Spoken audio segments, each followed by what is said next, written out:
नमस्कार, मी चंद्रकांत शिंदे. शिंदे अकॅडमी या यूट्यूब चॅनलवर तुमचं सर्वांचं स्वागत. या व्हिडिओमध्ये आपण एक्सट्रॅक्शन ऑफ मेटल धातूचे निष्कर्षण पाहणार आहोत. तर मागच्या दोन व्हिडिओमध्ये आपण धातूंचे भौतिक गुणधर्म, रासायनिक गुणधर्म आणि त्यांचं जे मातीमध्ये जे विरघळलेलं किंवा मातीमध्ये ॲड असलेलं जे काय ओर आहे त्या धातूंचे ऑक्साईड, कार्बोनेट, सल्फेट जे आहेत ती आपण कशा पद्धतीने एक जास्त करून गोळा करू शकतो हे आपण पाहिलं. आता ह्या व्हिडिओमध्ये आपण जे ओर आहे ते ओर आपण शुद्ध स्वरूपामध्ये, तो धातू शुद्ध स्वरूपामध्ये कसा आणायचा हे पाहणार आहोत. तर ह्यामध्ये 3 टप्पे आहेत पहा, कारण यामध्ये अभिक्रियाशील धातू, मध्यम क्रियाशील धातू आणि कमी क्रियाशील धातू म्हणजेच काय, high reactive metal, low reactive metal आणि मीडियम रिॲक्टिव्ह मेटल, 3 भागामध्ये हा व्हिडिओ कव्हर करणार आहे.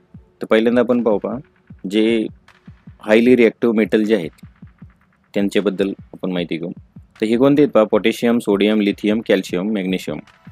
तर हे जे धातू आहेत हे ऑक्सिजन बरोबर बॉन्ड असतात किंवा जे हॅलोजन ग्रुप आहे म्हणजे 17वा जो ग्रुप आहे त्यांच्याबरोबर हे बॉन्ड असतात. त्याच्यामुळं यांच्या शेवटच्या कक्षामध्ये 1 किंवा 2 इलेक्ट्रॉन असतात आणि हे ऑक्सिजन बरोबर किंवा हॅलोजन ग्रुप बरोबर बॉन्ड असतात. त्यामुळं यांना काय केलं जातं की खूप गरम केलं जातं. आता समजा उदाहरणार्थ मीठ आहे, मिठामध्ये कोणता धातू आहे तर सोडियम धातू मिठामध्ये असतो. याची जी केमिकल लँग्वेज आहे ती कोणती आहे, सोडियम क्लोराईड. तर याच्यामध्ये सोडियम आणि क्लोरीन आहे. मग ह्या मिठाला खूप तापवलं जातं, अगदी 300-400 डिग्री सेल्सिअसपर्यंत तापवलं जातं आणि त्यानंतर ते मीठ वितळतं. वितळल्यानंतर त्याच्यामध्ये आपण पॉझिटिव्ह आणि निगेटिव्ह चार्ज त्याच्यामध्ये सोडणार आहे. त्यावेळेला जो पॉझिटिव्ह चार्ज आहे ज्या प्लेटवर दिलेला आहे त्या ठिकाणी क्लोरीन गॅस तयार होतो, शुद्ध क्लोरीन गॅस, आणि जो निगेटिव्ह चार्ज ज्या प्लेटला दिलेला आहे त्या प्लेटवर हा सोडियम मेटल तयार होतो. असंच लिथियमचं पण आपण एक्सट्रॅक्शन करतो, पोटॅशियमचं सुद्धा करतो, मॅग्नेशियमचं पण करतो, ठीक आहे, आणि ॲल्युमिनियमचं सुद्धा करतो. आता ॲल्युमिनियमचं आपण पुढं पाहू की potassium, sodium, lithium, calcium, magnesium हे धातू क्रियाशील आहेत, परंतु यांच्यापेक्षा पण सगळ्यात जास्त आपण वापरतो तो म्हणजे ॲल्युमिनियम, आणि हा सुद्धा कसा आहे की खूप रिॲक्टिव्ह आहे. तर ह्या ॲल्युमिनियमचं आपण एक्सट्रॅक्शन कसं करणार हे आता आपण पाहू. तर पहा, आपल्या आयुष्यामध्ये सगळ्यात जास्त जो धातू आहे तो म्हणजे लोखंड आणि ॲल्युमिनियम. या 2 धातू खूप महत्त्वाचे आहेत आपल्यासाठी. तर त्यामध्ये जो लोखंड आहे तो मीडियम रिॲक्टिव्ह आहे, परंतु सगळ्यात जास्त हायली रिॲक्टिव्ह होतो कोणता आहे, ॲल्युमिनियम आहे. तर ॲल्युमिनियमचं एक्सट्रॅक्शन करणं खूप गरजेचं असतं, कारण हा ॲल्युमिनियमचं वैशिष्ट्य असं की हलका आहे, न गंजणार आहे आणि मुबलक प्रमाणात आहे. खूप जास्त ॲल्युमिनियम आपल्या पृथ्वीवर सापडतं. हे ॲल्युमिनियम आपल्याला एक्सट्रॅक्शन करणं खूप महत्त्वाचं आहे आणि तो जास्त रिॲक्टिव्ह असल्यामुळे तो खूप त्रास पण देतो. तर याचं आपण एक्सट्रॅक्शन कसं करणार हे आता आपण पाहू. तर ॲल्युमिनियमचा जो ओर आहे, ज्या खडकामध्ये ॲल्युमिनियम ऑक्साईड खूप जास्त प्रमाणात सापडतं ते कोणतं आहे, बॉक्साईट. बॉक्साईट अशा प्रकारचं दिसतं तुम्हाला, असं तांबूस कलरचं. तर हे बॉक्साईटचं बारीक पावडर केली जाते, चुरा केला जातो, आणि 2 पद्धतीने आपण ॲल्युमिनियम हायड्रॉक्साईड मिळवतो. आता ॲल्युमिनियम हायड्रॉक्साईड मिळवल्यानंतर सुद्धा काही ॲल्युमिनियम पूर्ण मिळालेलं नाही, त्यासाठी पण अजून एक प्रोसेस आहे. परंतु ॲल्युमिनियम हायड्रॉक्साईड मिळवण्यासाठी 2 शास्त्रज्ञांनी प्रयत्न केलेले आहेत. एक आहे बेयर आणि दुसरा आहे हॉल. तर आज पहिल्यांदा पाहू आपण बेयरची पद्धत. आता जो बॉक्साईट आहे त्या बॉक्साईटमध्ये जवळजवळ प्रत्येक खडकानुसार डिपेंड असतं की 30 ते 70% त्याच्यामध्ये ॲल्युमिनियम असतो. म्हणजे हे खूप मोठं प्रमाण आहे. 30 ते 70% म्हणजे याच्यामध्ये समजा 70% जर ॲल्युमिनियम जर असेल तर 30% त्याच्यामध्ये वेस्ट मटेरियल असणार, आणि जर सगळ्यात लो क्वालिटीचं असेल तर 30%, म्हणजे 70% आपल्याला फेकून द्यावं लागणार त्याच्यामध्ये. म्हणजे समजा 100 किलो जर आपण बॉक्साईट जर घेतला त्याच्यातून 30 किलो आपल्याला ॲल्युमिनियम मिळणार. ही पण खूप मोठी गोष्ट आहे, काय अडचण नाही. तर ही बेयरची पद्धत काय आहे, तर सगळ्यात पहिल्यांदा त्यांनी काय केलं जातं की जो बॉक्साईट आहे, खडक आहे, तो खडक एकदम बारीक पावडर करून घेतला जातो. कारण बारीक पावडर एवढ्यासाठी करायची कारण प्रत्येक जो मॉलिक्यूल आहे तो त्यामध्ये रिॲक्शनमध्ये भाग घेईल. कारण खूप मोठा जर खडक असेल तर तो डायरेक्टली वरचा थर असणार आहे, तोच फक्त काय होणार आहे, त्याच्यामध्ये रिॲक्शनमध्ये भाग घेणार, त्याच्यामुळे बारीक पावडर केली जाते जेणेकरून प्रत्येक मोलेक्यूल हा रिॲक्शनमध्ये भाग घेईल. आणि ही पावडर केल्यानंतर त्याचं लिचिंग केलं जातं. पण मागच्या व्हिडिओमध्ये आपण लिचिंग पाहिलेलं आहे की लिचिंग म्हणजे की सोडियम हायड्रॉक्साईड किंवा सोडियम कार्बोनेट याच्यामध्ये ते भिजत ठेवलं जातं. आता ह्या बिअरच्या पद्धतीमध्ये काय आहे की सोडियम हायड्रॉक्साईड बरोबर आपण भिजत ठेवतोय. किती डिग्री सेल्सिअसपर्यंत? जवळजवळ 150 डिग्री सेल्सिअसपर्यंत याला तापवायचं आणि त्याला सोडियम हायड्रॉक्साईडमध्ये भिजत ठेवायचं. आता भिजत ठेवल्यामुळं काय होतं की त्या जो माती असणार आहे, आता तो खडक आहे बॉक्साईट, त्या बॉक्साईटमध्ये फक्त काय ॲल्युमिनियम आहे का? नाही, त्याच्यामध्ये लोखंड पण असू शकतं, चांदी पण असू शकते, सोनं पण असू शकतं, कोणते घटक असेल माहीत नाही आपल्याला, माती, वाळू, खडे काही पण असू शकतात. मग ह्या सोडियम हायड्रॉक्साईड बरोबर म्हणजेच कॉस्टिक सोड्याबरोबर फक्त आणि फक्त ॲल्युमिनियम ऑक्साईड काय होतो? बॉन्ड होतो. आता ॲल्युमिनियम ऑक्साईड बॉन्ड झाल्यामुळं काय होतं की ॲल्युमिनियम ऑक्साईड त्या मातीमधून वेगळं आलेलं आहे. आता कोणती रिॲक्शन होते बा याच्यामध्ये? ते सोडियम ऑक्साईड हे सोडियम हायड्रॉक्साईड बरोबर बॉन्ड झाल्यामुळं सोडियम ॲल्युमिनेट तयार होतं आणि या प्रक्रियेत पाणी तयार होतं. म्हणजे जे काही पाण्याचं द्रावण आहे त्या द्रावणामध्ये आता कोण आहे? सोडियम ॲल्युमिनेट आहे. आणि जी काही माती असणारे, गाळ असणारे, खडे असणारे ते खाली तळात बसलेले आहेत. आणि आता ह्याचं टेम्परेचर किती? 150 डिग्री सेल्सिअसपर्यंत टेम्परेचर आहे. आणि हे ज्या वेळेला टेम्परेचर कमी होते, अगदी 50 डिग्री सेल्सिअसपर्यंत टेम्परेचर होतं, त्यावेळेला सोडियम ॲल्युमिनेट पुन्हा पाण्याबरोबर रिॲक्ट होतो. आणि रिॲक्ट झाल्यामुळं पुन्हा सोडियम हायड्रॉक्साईड आणि ॲल्युमिनियम हायड्रॉक्साईड हे वेगळे होतात. ठीक आहे. तर आपल्याला काय पाहिजे? ॲल्युमिनियम हायड्रॉक्साईड हे आपल्याला ह्या पद्धतीमधून मिळतं. आता पुढची जी पद्धत आहे ती हॉलची पद्धत आहे. आता हॉल हा सायंटिस्ट आहे, याने ही पद्धत शोधून काढली. तर जी सेम ह्या पद्धतीनेच जी बॉक्साईट आहे त्या बॉक्साईटची पावडर केली जाते आणि पावडर केल्यानंतर एका टबमध्ये त्याला भिजत ठेवलं जातं. परंतु आपण बेअरमध्ये काय केलं? बेअरच्या पद्धतीमध्ये काय केलं होतं? सोडियम हायड्रॉक्साईड वापरला होता. सोडियम हायड्रॉक्साईड थोडासा महाग असतो. आणि जी हॉल आहे, हॉलने थोडीशी सोपी पद्धत शोधून काढली. याच्यामध्ये आपण धुण्याचा सोडा म्हणजे सोडियम कार्बोनेट वापरतो. आता धुण्याचा सोडा असा किलोनी मिळतो आपल्याला दुकानामध्ये. तर ह्या सोडियम कार्बोनेट बरोबर आपण भिजत ठेवतो. आणि भिजत ठेवल्यामुळे काय होतं की जे ॲल्युमिनियमचं जे बॉन्ड, ॲल्युमिनियमचा जो काही ऑक्साईड आहे त्या बॉक्साईटमध्ये ॲड झालेलं. आता भरपूर असणार आहे ना, 30 ते 70% त्याच्यामध्ये ॲल्युमिनियम ऑक्साईड आहे. परंतु बाकीचे तर माती, गाळे ना, राळे, माती, खडे, वाळवे. तर ह्या ॲल्युमिनियम ऑक्साईड फक्त काय होतं? ह्या सोडियम कार्बोनेट बरोबर म्हणजे धुण्याच्या सोड्याबरोबर रिॲक्ट होतं. आणि ह्या संपूर्ण जो काही ॲल्युमिनियम ऑक्साईड आहे तो ह्या सोडियम कार्बोनेट बरोबर बॉन्ड होतो. आता त्याची रिॲक्शन पहा काय होते की हा जो ॲल्युमिनियम ऑक्साईड आहे हा सोडियम कार्बोनेट बरोबर बॉन्ड झाल्यामुळं सोडियम ॲल्युमिनेट तयार होतं. कार्बन डायऑक्साईड आहे त्याच्यातून या प्रक्रियेतून बाहेर पडतो आणि पाणी तयार होतं. आता हे जे पाणी आहे, पाण्याच्या द्रावणामध्ये काय आलेलं आहे? सोडियम ॲल्युमिनेट आलेलं आहे. आणि खाली जे काय असणार आहे त्याची माती वगैरे ती खाली तळात बसलेली. आणि आता ज्या वेळेला पुन्हा ती थोडंसं नॉर्मली थंड झाल्यामुळे पुन्हा हा सोडियम ॲल्युमिनेट पाण्याबरोबर रिॲक्ट होतो. आणि या प्रक्रियेमध्ये ॲल्युमिनियम हायड्रॉक्साईड तयार होतं आणि पुन्हा आपल्याला सोडियम कार्बोनेट मिळतो. ॲल्युमिनियम हायड्रॉक्साईड हा ह्या दोन्ही पद्धतीमध्ये तयार झालेला आहे, हॉलच्या पण पद्धतीमध्ये आणि बेअरच्या पण पद्धतीमध्ये. आता ॲल्युमिनियम हायड्रॉक्साईड आपल्याकडे आलेलं आहे, याला 1000 डिग्री सेल्सिअसपर्यंत तापवतात. आणि या प्रक्रियेमध्ये ॲल्युमिनियम ऑक्साईड हे मिळालेलं आहे आणि पाणी मिळालेलं आहे. आता 1000 डिग्री सेल्सिअसपर्यंत पाणी काही नीट राहणार नाही, त्याची वाफ निघून जाणार आहे. मग शेवटी शिल्लक काय राहणार? Aluminium oxide. आता बरोबर का, ॲल्युमिनियम ऑक्साईड मिळालेले. अजून पण ॲल्युमिनियम पूर्ण शुद्ध स्वरूपात आपल्याला मिळालेला नाही, तो पण अजूनही ऑक्सिजन बरोबर बॉन्ड आहे. मग जो बॉक्साईटमध्ये जो होता ॲल्युमिनियम तो कसा होता रे? तोही ऑक्सिजन बरोबर बॉन्ड होता. म्हणजे हा जो ॲल्युमिनियम ऑक्साईड आहे Al2O3 आहे, हाच बॉक्साईटमध्ये होता. मग आपण एवढे त्याला भिजत ठेवले कशासाठी केलं?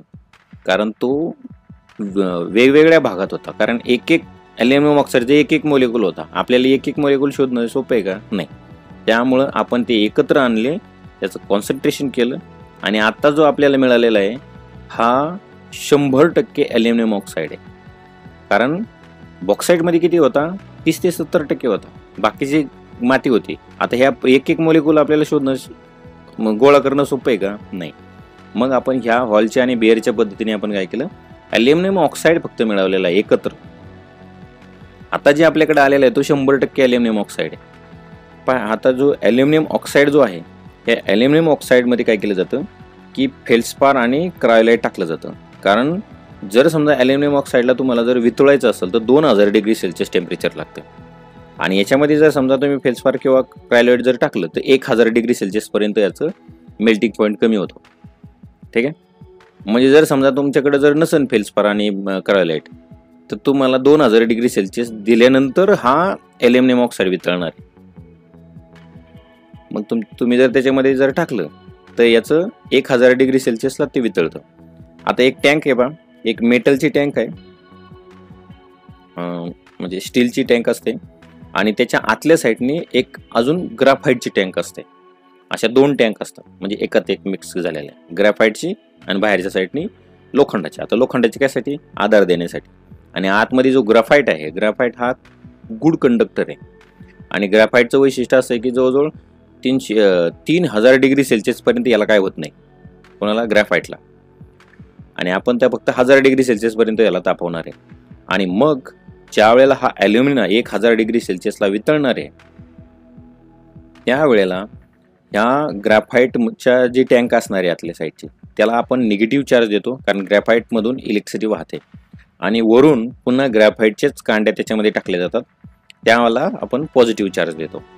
त्यावेळेला काय होतं पहा की जो काय ॲल्युमिनियम ऑक्साईड आहे, हा ॲल्युमिनियम ऑक्साईडमधला जो ऑक्सिजन आहे हा पॉझिटिव्ह चार्ज ज्या ठिकाणी दिलेला आहे, पॉझिटिव्ह प्लेट, त्या ठिकाणी ओपन होतो, ऑक्सिजन या प्रक्रियेत बाहेर निघतो, आणि जो काय ॲल्युमिनियम आहे, शुद्ध ॲल्युमिनियम, हा निगेटिव्ह प्लेटवर जमा होतो. आता निगेटिव्ह प्लेटचीच आपण टँक बनवलेली आहे, त्याच्यामुळं तो खाली तळात शिल्लक राहतो, आणि जसजसं त्याच्यातून ऑक्सिजन जाईन ॲल्युमिनियम ऑक्साईडमधून तसतसं शुद्ध ॲल्युमिनियम आपल्याला मिळायला सुरुवात होते. आणि ज्या वेळेला पूर्ण ह्या द्रावणामधला सगळा ऑक्सिजन ज्या वेळेला निघून जाईल त्यावेळेला एकदम शुद्ध स्वरूपातला ॲल्युमिनियम आपल्याला मिळतो, आणि हा ॲल्युमिनियम मग आपण वेगवेगळ्या कामासाठी वापरतो. ठीक आहे. तर अशा पद्धतीने आपण ॲल्युमिनियम मिळवलेला आहे शुद्ध स्वरूपातला, आणि ॲल्युमिनियम हा खूप महत्त्वाचा धातू आहे आपल्यासाठी. अगदी त्याच्यापासून विमान बनवले जातात, बस बनवले जातात, खूप महत्त्वाचं ॲल्युमिनियम आहे. तर हा ॲल्युमिनियम आपण अशा खूप खडतर परिस्थितीमध्ये मिळवतो, आणि खूप त्रास देतो हा ॲल्युमिनियम मिळवण्यासाठी. आता पहा आपण मध्यम क्रियाशील धातूंचं निष्कर्षण पाहणार आहोत.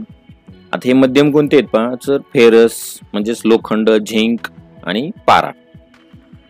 तर यांचे पहा की हे एकतर सल्फर बरोबर बॉन्ड असतात किंवा कार्बन बरोबर बॉन्ड असतात. परंतु सल्फर बरोबर जर बॉन्ड जर असेल आणि ते जर आपण जर एक्सट्रॅक्शन केलं तर या प्रक्रियेमध्ये सल्फर डायऑक्साईड हा विषारी गॅस बाहेर पडतो. त्याच्यामुळे आपण कार्बोनेट बरोबर जे बॉन्ड आहेत हे धातू त्यांच्यापासून आपण एक्सट्रॅक्शन करण्याचा प्रयत्न करतो, कारण या प्रक्रियेमध्ये कार्बन डायऑक्साईड तयार होणार आहे. कार्बन डायऑक्साईड हा विषारी नाही आहे. तर याची सिंपल प्रोसेस आहे पहा. याला आपण काय करतो की डायरेक्ट ओपन हवेमध्ये आपण भाजतो, त्याला खालून जाळ लावतो, त्याला गरम करतो. त्यावेळेला काय होणार आहे की जर समजा आपण भाजलं तर समजा सल्फर बरोबर जे बॉन्ड आहेत ते जर आपण घेतले, समजा आता या ठिकाणी काय आहे की झिंक सल्फेट आहे, याला जर आपण जर गरम जर केलं तर वातावरणातल्या ऑक्सिजन बरोबर हा बॉन्ड होतो आणि सल्फर डायऑक्साईड गॅस तयार होतो, आणि हा झिंक पुन्हा ऑक्सिजन बरोबर बॉन्ड होतो, म्हणजे झिंक ऑक्साईड तयार होतं. जर समजा आपल्याकडे झिंक कार्बोनेट असेल तर काय होतं बघा की याला आपण काय करतो, थोडासा अपुरे हवेमध्ये, म्हणजे थोडक्यात क्लोज टँकमध्ये याला आपण गरम करतो. क्लोज टँकमध्ये गरम केल्यामुळे काय होतं की कार्बन डायऑक्साईड तयार होतो आणि झिंक ऑक्साईड तयार होतं. आता हे जे झिंक ऑक्साईड आहे तसंच सेम टू सेम आपल्याला फेरस बरोबर पण करायचे किंवा पाऱ्याबरोबर सुद्धा करायचे. तर यावेळेला काय होतं की आपण त्याच्यामध्ये एक रिॲक्टर आपण त्यामध्ये वापरतो, कारण यामध्ये आपल्याला काय मिळालेले की झिंक ऑक्साईड मिळालेले. तर हे झिंक ऑक्साईड म्हणजे हे ऑक्सिजन आपल्याला बाजूला काढायचं आहे, आणि ऑक्सिजन सगळ्यांना प्रिय आहे. ऑक्सिजन एवढा प्रिय आहे की प्रत्येक धातू हा त्याच्याबरोबर बॉन्ड होण्याचा प्रयत्न करतो. मग ह्या ऑक्सिजनला बाजूला काढायचं नाही, याचा डिवोर्स करायचा आपल्याला. ह्याला काय केलं जातं की कार्बन बरोबर गरम केला जातो. झिंक ऑक्साईडला कार्बन बरोबर गरम केला की हा कार्बन हा झिंक ऑक्साईडचा मधला ऑक्सिजन घेतो आणि कार्बन डायऑक्साईड तयार होतो, आणि शेवटी शुद्ध स्वरूपाचं आपल्याला झिंक मिळतं. आता झिंकचा उपयोग कुठं होतो, तर जे लोखंड आहे त्या लोखंडाच्या वरच्या साईडनी जर आपण झिंकचं कोटिंग जर केलं तर लोखंड गंजत नाही. आता तुम्ही असे व्हाईट कलरचे स्क्रू पाहिले असतील किंवा जे पत्रे आहे त्या पत्र्यावर व्हाईट कलरचा थर असतो का, तर तो थर कोणता आहे, ह्या झिंकचा आहे, त्याच्यामुळे लोखंड गंजत नाही. आता हे झिंक आपल्याला मिळाला. आता आपल्याला आहे ना, जर समजा लोखंड मिळवायचे किंवा मॅग्नीज मिळवायचे. मॅग्नीज मिळवायचं म्हणजे काय करायचं, यामध्ये सुद्धा रिएक्टंट वापरला जातो. तो जो मॅग्नीज ऑक्साईड आहे त्याच्याबरोबर जर आपण ॲल्युमिनियम जर समजा त्याच्यामध्ये टाकला आणि त्याला थोडंसं तापवलं तर ॲल्युमिनियम एवढा रिॲक्टिव्ह आहे की तो काय करतो बा, एवढी उष्णता तयार करतो की मॅग्नीजला डायरेक्ट वितळून टाकतो. आणि ह्या मॅग्नीज ऑक्साईड मधला जो ऑक्सिजन आहे त्या ऑक्सिजन बरोबर पण ॲल्युमिनियम बॉन्ड होतो आणि ॲल्युमिनियम ऑक्साईड तयार होतं आणि मॅग्नीज शुद्ध स्वरूपात आपल्याला मिळतो. ॲल्युमिनियम एवढा पॉवरफुल आहे ॲल्युमिनियम. तोच आपल्याला जर समजा आपण लोखंड काढलं बा, आता लोखंड आपण मातीतून काढलेले, याला आपण ॲल्युमिनियम बरोबर तापवलं तर ॲल्युमिनियम एवढा पॉवरफुल आहे की त्या आयरन ऑक्साईड आहे, आयरन ऑक्साईडचा जो ऑक्सिजन आहे त्याच्याबरोबर डिओज करतो आणि हा ॲल्युमिनियम ऑक्साईड तयार होतो. म्हणजेच लोखंडाचा ऑक्सिजन हा ॲल्युमिनियम बरोबर बॉन्ड होतो. एवढा पॉवरफुल आहे आणि या प्रक्रियेत एवढी उष्णता तयार होते की लोखंडाला वितळवतो हा ॲल्युमिनियम. ॲल्युमिनियम किती पॉवरफुल आहे तुम्हाला सांगू का, की यामध्ये जे रॉकेटचे जे बुस्टर असतात ना साईडचे, त्या बुस्टरमध्ये ॲल्युमिनियम वापरतात. एवढा पॉवरफुल ॲल्युमिनियम आहे, खूप रिॲक्टिव्ह ॲल्युमिनियम आहे. फक्त त्याला थोडंसं गरम करावं लागतं. त्याला गरम केलं की तो एवढा वेगाने रिॲक्शन करतो की तो म्हणजे सगळं पाय फोडून तोडून टाकू शकतो. एवढी पॉवर आहे त्या ॲल्युमिनियम मध्ये. ठीक आहे, तर अशा प्रकारे आपल्याला लोखंड मिळतं शुद्ध स्वरूपामध्ये. पण जे कमी रिॲक्टिव्ह आहे त्या कमी रिॲक्टिव्ह मध्ये कोणते येतात, तर जे चांदी आहे, सोने आहे, प्लॅटिनम आहे, हे जवळजवळ नॉन रिॲक्टिव्ह आहे. आणि यांच्यामध्येच एक अजून एक आहे कॉपर हा सल्फर बरोबर बॉन्ड असतो. तर जे कॉपर सल्फर बरोबर बॉन्ड आहे ना, तर मग या सल्फरला बाजूला काढायचा आहे, त्यांचा डिवोर्स करायचा आहे. तर सल्फरला बाजूला काढण्यासाठी आपल्याला काय करावं लागेल, तर सल्फरला सगळ्यात जास्त आवडीचा कोण आहे, ऑक्सिजन. ह्या ज्या ओर आहे कॉपरचा त्याला फक्त काय करायचं, ओपन हवेमध्ये त्याला गरम करायचा. ओपन हवेमध्ये गरम केला की हा जो सल्फर आहे हा सल्फर हवेतल्या ऑक्सिजन बरोबर बॉन्ड होतो आणि सल्फर डायऑक्साईड तयार होतं. परंतु या प्रक्रियेत अजून एक प्रॉब्लेम होतो की कॉपर सुद्धा ऑक्सिजन बरोबर बॉन्ड होतो, त्यामुळे कॉपर ऑक्साईड तयार होतं. आणि हा कॉपर ऑक्साईड आपल्याला काहीच नाही करायचं, त्याच्यातून काहीच बाजूला काढायचं नाही, फक्त गरम करत राहायचे. तर हा कॉपर ऑक्साईड पुन्हा त्या सल्फर बरोबर बॉन्ड होतो आणि यामध्ये सल्फर डायऑक्साईड तयार होतं आणि कॉपर हा शुद्ध स्वरूपातला कॉपर आपल्याला मिळतो. तर हे आहे कॉपरचं एक्सट्रॅक्शन. सिंपल सगळ्यात, फक्त गरम करायचं. तुम्हाला त्याच्यातून बाकीचा काही रिॲक्टंट सुद्धा टाकायचा नाही. आणि सोने, चांदी, प्लॅटिनम, चांदी सुद्धा नॉर्मली बॉन्ड असते, त्याला पण गरम करायचं, शुद्ध स्वरूपात मिळते. सोने आणि प्लॅटिनम डायरेक्टली तुम्हाला खाणीमध्ये शुद्ध स्वरूपात पाहायला मिळतं. यामध्ये बिलकुल डोकं चालवायची गरज नाही, फक्त गोळा करायचे. ही तुमची पद्धत आहे, कसं गोळा करायचं त्याच्यात खूप पद्धती वेगवेगळ्या. तर त्या पद्धतीने फक्त गोळा करायचं, त्याला गरम करायचं आणि बिस्किट तयार करायचे आणि त्याच्यापासून दागिने तुम्हाला काय बनवायचे ते बनवा. तर अशा पद्धतीने आपण highly reactive metal, low reactive metal आणि मीडियम रिॲक्टिव्ह मेटल यांचं आपण एक्सट्रॅक्शन कसं करतो हे पाहिलं. आणि धातू आपल्या आयुष्यामध्ये खूप महत्त्वाचे धातू आहेत म्हणून आपण एवढी प्रगती करू शकलेलो आहोत. त्यामुळं धातू आपल्या आयुष्यातले खूप महत्त्वाचा एक घटक आहे आणि ह्या धातूंचं एक्सट्रॅक्शन कसं करायचं हे आपण पाहिलं. तर हा व्हिडिओ आवडला असल्यास या व्हिडिओला लाईक करा, तुमच्या मित्रांना हा व्हिडिओ शेअर करा आणि असेच व्हिडिओ पाहिजे असतील तर माझ्या चॅनलला सबस्क्राईब करा. धन्यवाद.